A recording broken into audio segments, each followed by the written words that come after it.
Hi guys, welcome back to the video. After an exciting week of international football, we got to see Yamal going up against Ronaldo, and after it's a bloodbath. Not so much in the match because the match was pretty much even. We'll get into it later, but I want to get into this narrative first that Yamal deserves a Ballon d'Or, and encounter some people are saying if you thought that Yamal deserved a Ballon d'Or if he won the Nations League, by that technicality Ronaldo deserves the Ballon d'Or this time. Both sides of the argument are wrong in this case, because nobody deserves it more than the PSG players. Nobody deserves it more than Dembele or Nuno Mendes or Vitinha. ये तीन प्लेयरों के अलावा I don't think there is any argument anybody can make for any other player, be it Yamal, be it Rafinha, be it Ronaldo, be anyone at all. Nobody deserves it more than these three players in my view. Dembele, of course, he had a great season, a great run with PSG, and deserve it. I mean, he deserves it. He has to be number one. If not him, I think it has to be Nuno Mendes, because the way he played for PSG, the way he played for Portugal in the Nations League, mostly the most weightage would obviously go to his stint at PSG this season. But yeah, with Portugal as well, he was a different beast altogether, and he deserves it after Dembele. There is a strong case that could be made for Rafinha if it is not for Dembele. But then again, I think these are the players that are not being talked about more in this regard, or in the regard that they deserve the Ballon d'Or or not. Vitinha, I've seen him over the years. He was a frail guy who didn't do much in the midfield. Verratti was obviously trying to be the next big thing in the PSG lineup. But yeah, Vitinha has gotten his wings and he is strutting them around. I mean, the control he is presenting and the level of play that he's orchestrating at this age is quite incredible. And I think that he should be talked about more as well. Kvaratskhelia, a case could be made for him as well. I'm sure he could land up in the top 10. Even if not, I'm all right with it. I'm not too keen on Kvaratskhelia. But yeah, out of these three players, Dembele is the most deserving, and the other two should be in the top 5 is what I'm thinking. Lamine Yamal does not deserve it. I mean, Meko narrative, I don't think I have understood it since its inception. I mean, it was pretty much done when they lost the UCL semi-final, because back then it was between Dembele and Lautaro Martinez. But for some reason, with this Nations League bullshit, the whole PR team surrounding Lamine Yamal, they started chanting his name over for Ballon d'Or, which I never really understood, because he's a 17-year-old and he is not physical. I mean, he is impactful, but in flashes, right? Like you saw in the finals, he wasn't that impactful because I'm sorry, I'll get into it again. I'm kind of derailing from the timeline I have set up. But yeah, also another thing about Yamal, I don't know what people are expecting of him. He is in fact a 17-year-old. So when he doesn't look at Ronaldo while shaking hands, or he feels dejected after losing, he is a kid. He is supposed to do that stuff. Just because he plays like an adult doesn't mean he will act like one. He was studying when he won Euros. Obviously, he's got an ego problem. Obviously, he cannot, keep his attitude in check. These things are obviously meant to happen. I mean, you cannot tell me that young Ronaldo and the Ronaldo now, there is no difference in him. There is a huge difference in Ronaldo's humility now than it was 15 or 20 years ago. He was a different type of guy back then. So you can't blame Yamal for being this type of a kid now. He is a kid. He's supposed to be a kid. Lionel Messi giving a earful to James Rodriguez, was a bit funny. And I've been seeing this development in Lionel Messi in the past few years after he won the World Cup. I'm not saying the World Cup made him cocky. I think it's just his age. I think he has been tolerant for long enough because he was one of the footballers who didn't didn't care much for fights or arguments with other players. Towards the end of his Barcelona career, he was getting a bit aggressive, but I think he calmed a bit down back then. But now he's going full on with the MLS players, and you see James Rodriguez, and you see him shouting at the referee as well in the match, after the match, in fact. So yeah, I find it funny. I think he's close to the end, and it's very sad for me. Um, yeah, but it's funny. It's funny. Messi going camera bobo in the World Cup as well. So it is not the World Cup because he did it even before he finished the World Cup. The whole thing with Netherlands. So yeah, World Cup did not make him cocky at all. At all. It is the age that is making him rude, in fact. And let me go through this first before we get to the matches. So Dembele got a lot of trophies in the season. He played really well. He spearheaded the PSG team. All that is done, and he is the best candidate for Ballon d'Or. Now, for some reason, this tournament, which was just glorified friendlies, which I personally still think it is. Okay. I'm not saying this because I'm a Messi fan or Ronaldo fan. Even if Lamine Yamal won it, I would have said so. I don't like Nations League. But in any case, UEFA made it a trophy. It is a trophy. People want to feel the sense of achievement for their players. It is okay. I understand. If Messi would have won a trophy, even if it is not that, even if it is not a major trophy, I would be happy for him. And I want people to be happy for their players as well. But saying that this trophy will decide who will win the Ballon d'Or, not even the final. In the semi-final, it will decide either it is Dembele or Yamal. I mean, I don't understand what this PR game is from Yamal's side. Again, I'm a huge fan of Lamine Yamal, huge fan of Barcelona. I've been a Barcelona fan all my life. But I simply do not understand what they are trying to pull. He does not deserve it. He just does not. In his own team, there is a better player than him. Rafinha was better than him. There is a better argument made for Rafinha this year than Yamal. And I'll come to the Ballon d'Or's credibility as well because it was put into question again by Cristiano. So yeah, this will decide who wins Ballon d'Or. Effectively the best player in the world in public's perception. Okay, Dembele lost. Or France lost. Not Dembele's fault. Maybe a bit, but I don't know. Yeah, so France lost. So Yamal was like, oh yeah, Yamal is going to win. All the Yamal fans, all the people who watch football on 9:16 ratio now know that Yamal is going to win it. But he had to win another match. He has to have a trophy, a UEFA trophy, to make an argument against Dembele. Not to win it, to make an argument against Dembele. He has to have it.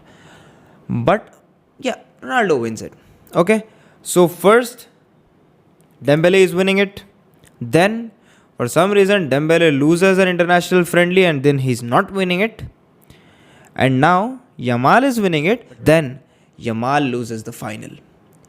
And what happens after he loses the final? Ronaldo fans come in.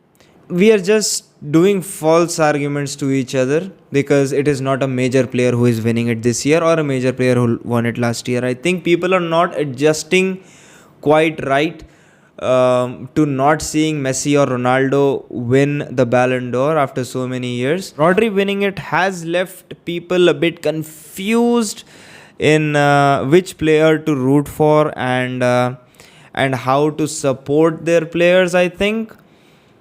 Because it was either Messi or Ronaldo in the last 10-15 years, of course. And getting out of that zone, I think, is a bit uncomfortable for the whole social media organism that has built around football for all these years.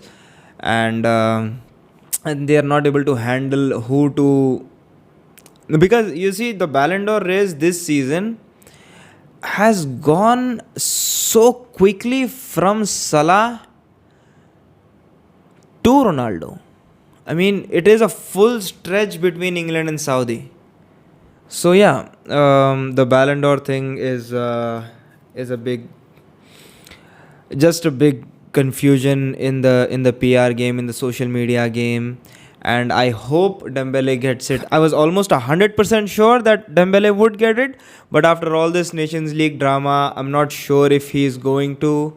And we've still got the Club World Cup coming up, so I'm not sure what's going to happen in that, and how the narratives are going to be pushed, how the PR teams are going to strategize their players to be marketed, and how France football will react to all this marketing, because they want to give it to the most marketable player.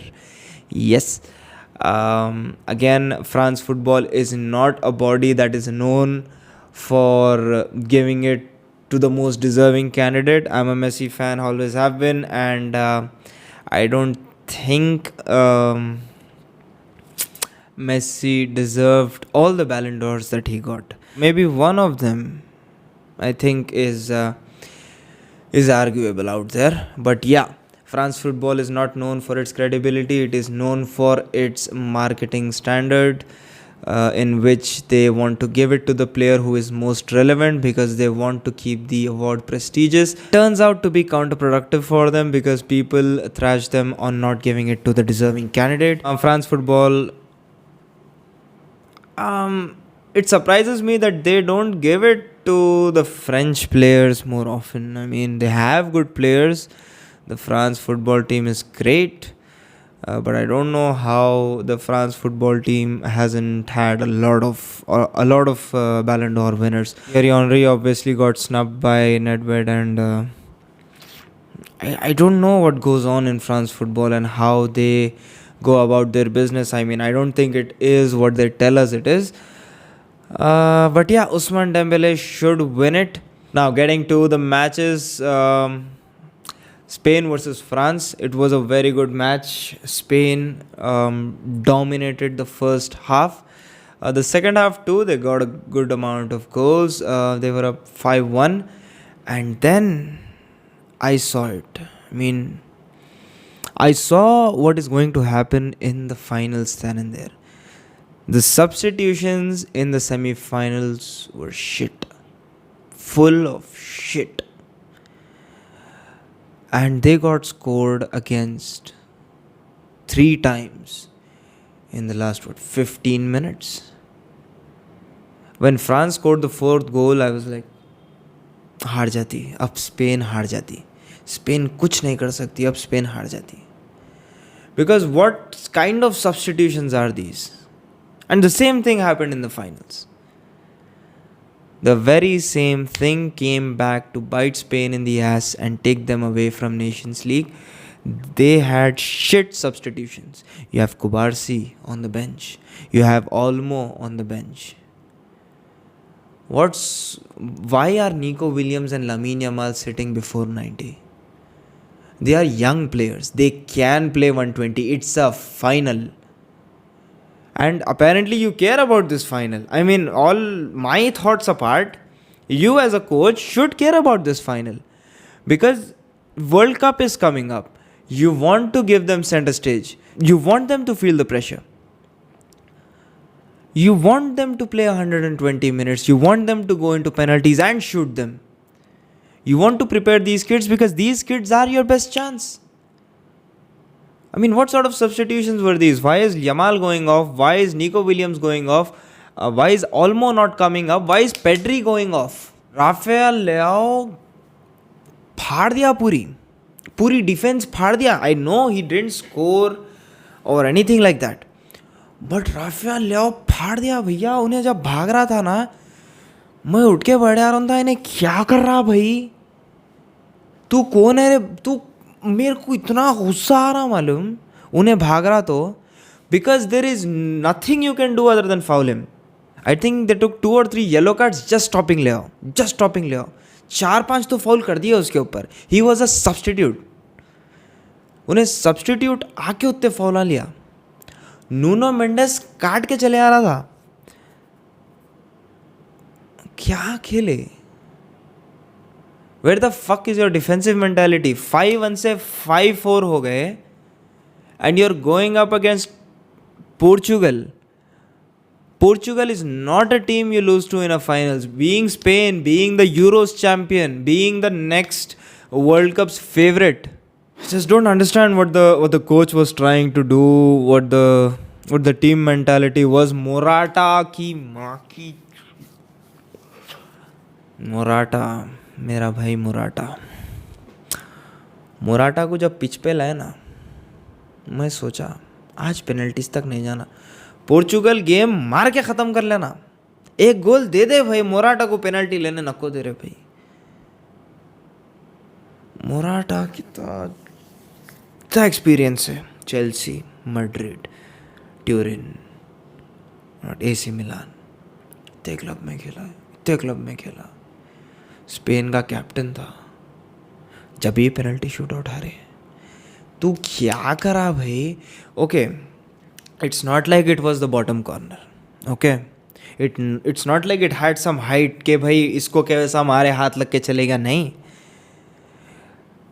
even if the keeper had not put his hand, keeper खाली direction सही ले लिया ना, या तो उसका हाथ लगता, या पेट लगता, या पैरा लगते, कुछ तो भी एक लगता, मगर लगता वही साइड पे मारा उन्हें. Morata should retire in my opinion, or start and get subbed off. That is the easy way of clearing off Morata from your checklist, if there is a checklist, because I think there is, because Kubarsi or Dani Olmo को नहीं खिलाना does not make sense at all to me, at all. Pedri को निकाल देना game में से does not make sense at all. Yamal को उतार देना does not make sense. Nico Williams को उतार देना does not make sense. I don't know what sort of decisions were made in this match. Yeah, Nuno Mendes, slow claps. I mean, what a crazy guy. Nuno Mendes is a few players, I think, who has the wing back mentality, but also he tracks back. He comes back. It's not like Trent कि भाई ऊपर गए और वापस नहीं आए. It's not like that. And it's not completely like the traditional left backs.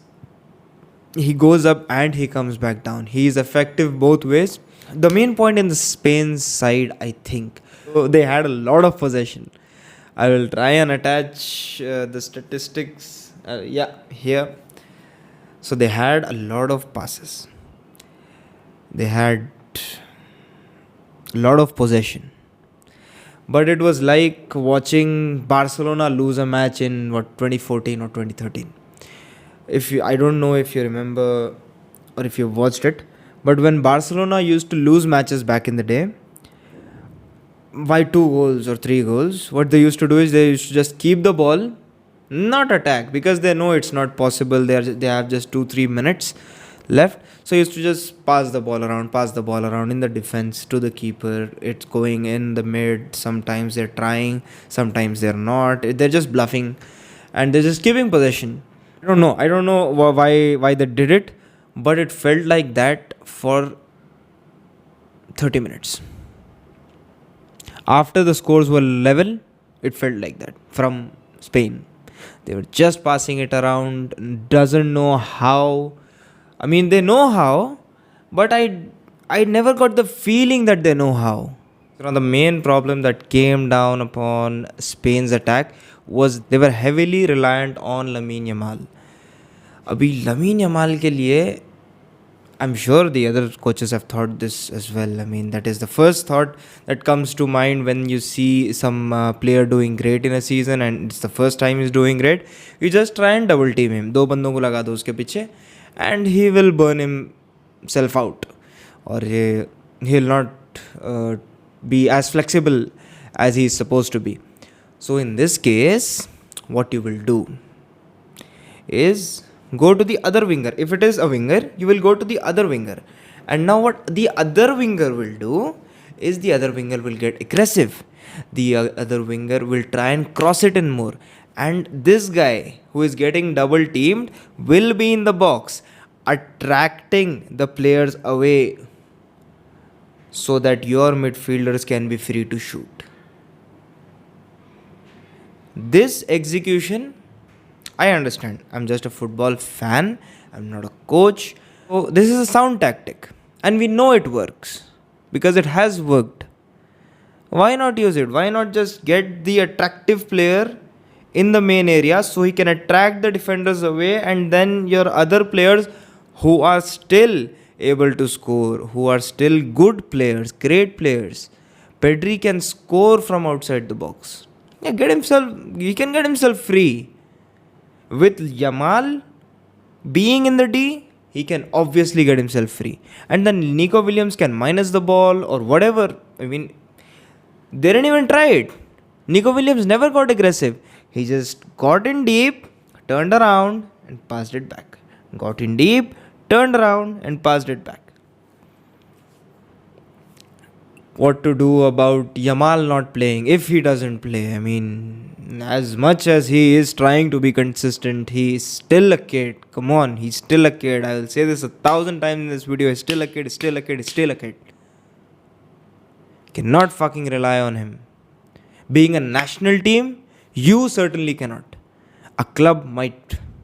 Because you don't get a lot of time with this player. And this player chills the fuck out with you. उसका season नहीं है, उसका season हो गया. उसको कुछ भी करना नहीं है. उन्हें 17 साल का है. उन्हें चिल मार सकता नेशंस लीग में. So you cannot rely on this guy. Not for now. Maybe another 2-3 years he'll understand the national responsibility, take it more seriously and try to outdo himself. Not saying he's playing bad. Again, he's not playing bad. But there is a different sort of maturity that comes with age. He shows maturity in his game. His aptitude, his temperament is what needs to be worked on right now. Yeah. Portugal won it. People are trying to make an argument for Ronaldo. There is no argument for Ronaldo. People are trying to make an argument for Lamine Yamal. There is none. Even if Messi wins the FIFA Club World Cup, there is no argument against Dembele. He will not be another Haaland. That is for sure. Nobody else deserves it more than Dembele this season. By chance, agar Real Madrid jeet gayi FIFA World Cup, people are going to say Mbappe. I'm sure about this. I'm sure, 100% sure. He has goals. He will have a trophy. But he did not win anything in the regular season. So no, Kylian Mbappe doesn't deserve it.